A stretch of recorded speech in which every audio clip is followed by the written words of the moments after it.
ATM Azharul Islam বনাম the chief prosecutor.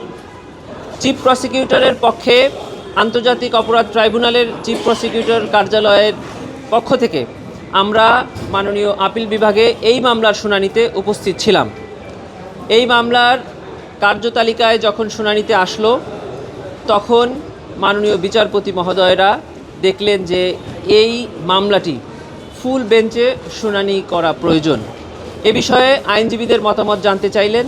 আমাদের পক্ষ থেকে আমরা বলেছি যে ফুল বেঞ্চে হতে পারে বা এক্সিস্টিং যে বেঞ্চ আজকে আছে সেটিতেও হতে পারে। প্রসিকিউশনের বা অ্যাটর্নি জেনারেল অফিসের এ বিষয়ে কোনো বাধা নেই বা মতপার্থক্য নেই। তবে যেহেতু আন্তর্জাতিক অপরাধ ট্রাইব্যুনালের এই জাজমেন্টটি পরবর্তী অনেক জাজমেন্টের অনেক প্রিন্সিপাল সেট করবে এবং ভবিষ্যতে ট্রাইব্যুনালের যে বিচারগুলো সংগঠিত হবে সেই বিচারেরও অনেক নীতি নির্ধারণ করবে এবং এই ট্রাইব্যুনালের জাজমেন্টের বিরুদ্ধে আপিল করে যে সকল বন্দী বিভিন্ন মেয়াদে বর্তমানে কারাগারে আছে তাদের মামলারও অনেক নজির স্থাপন করবে। এজন্য সুপ্রিম কোর্ট মনে করেছেন যে ফুল বেঞ্চে এটি শুনানি হওয়া উচিত এবং 7 জন জাজেসদের মধ্যে প্রত্যেকেরই উপস্থিত থাকা উচিত। সে কারণেই আগামী 6 মে এই মামলার শুনানির তারিখ নির্ধারণ করা হয়েছে। আপনারা জানেন যে আগামী কালকে থেকে মাননীয় প্রধান বিচারপতি, বাংলাদেশের প্রধান বিচারপতি উনি ওনার স্বাভাবিক ছুটিতে থাকবেন, যার কারণেই 6 মে এই মামলার শুনানির তারিখ নির্ধারণ হয়েছে। দেশ জুড়ে তোলপাড় ওয়ালটন ফ্রিজ কিনে আপনিও হয়ে যেতে পারেন মিলেনিয়ার।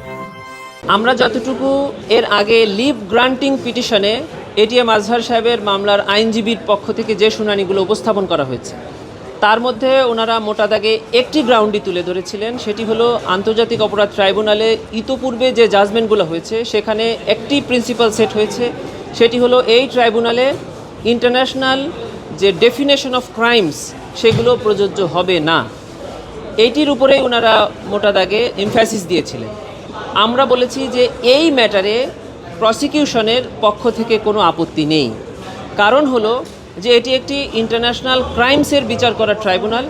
এই ক্রাইমসের ডেফিনেশন ইন্টারন্যাশনালি হওয়া উচিত এবং আমরা যে এই আর্গুমেন্টের পক্ষে মত দিয়েছি তার সপক্ষে বাংলাদেশ সরকার ইতোমধ্যে 2024 সালের আন্তর্জাতিক অপরাধ ট্রাইব্যুনাল সংশোধন আইন 2024-এ ইন্টারন্যাশনাল ডেফিনেশন অফ ক্রাইমস এখানে ইনক্লুড করেছে। সিস্টেম্যাটিক অ্যান্ড ওয়াইড স্প্রেড দুটি শব্দ যেটি রোম স্ট্যাটিউটে বলা আছে সেটি ইনক্লুড করেছেন এবং রোম স্ট্যাটিউটের যে অংশ এই মামলার ক্ষেত্রে প্রযোজ্য সেটি ইনক্লুড করেছেন করে আইনকে সংশোধন করে একটা ইন্টারন্যাশনাল স্ট্যান্ডার্ড দিয়েছেন। আমরা এর আগের বিচারে এই ট্রাইব্যুনালের আইনের ব্যাপারে যত লেখুনাগুলো বলেছি, যত দুর্বলতার কথা বলেছি, সকল দুর্বলতা 2024 সালের অ্যামেন্ডমেন্টে বর্তমান সরকার এই দুর্বলতাগুলো মুক্ত করেছে এই আইন থেকে। সেজন্যই আমরা এই পয়েন্টে জনাব এটিএম আজহার সাহেবের আইনজীবীর পক্ষে দ্বিমত পোষণ করিনি। তবে 6 মে ওনাদের নতুন কোনো আর্গুমেন্ট যদি থেকে থাকে যেটি আমাদের এই ট্রাইব্যুনালের পরবর্তী বিচার, পরবর্তী আসামিদের ক্ষেত্রে আমাদের প্রিন্সিপালের বাইরে যাবে, তবে অবশ্যই আমরা তার বিপক্ষে এবং আমাদের যেটি আমাদের গভর্নমেন্ট এবং আইনের জন্য প্রযোজ্য আমরা সেক্ষেত্রে দ্বিমত পোষণ অবশ্যই করব।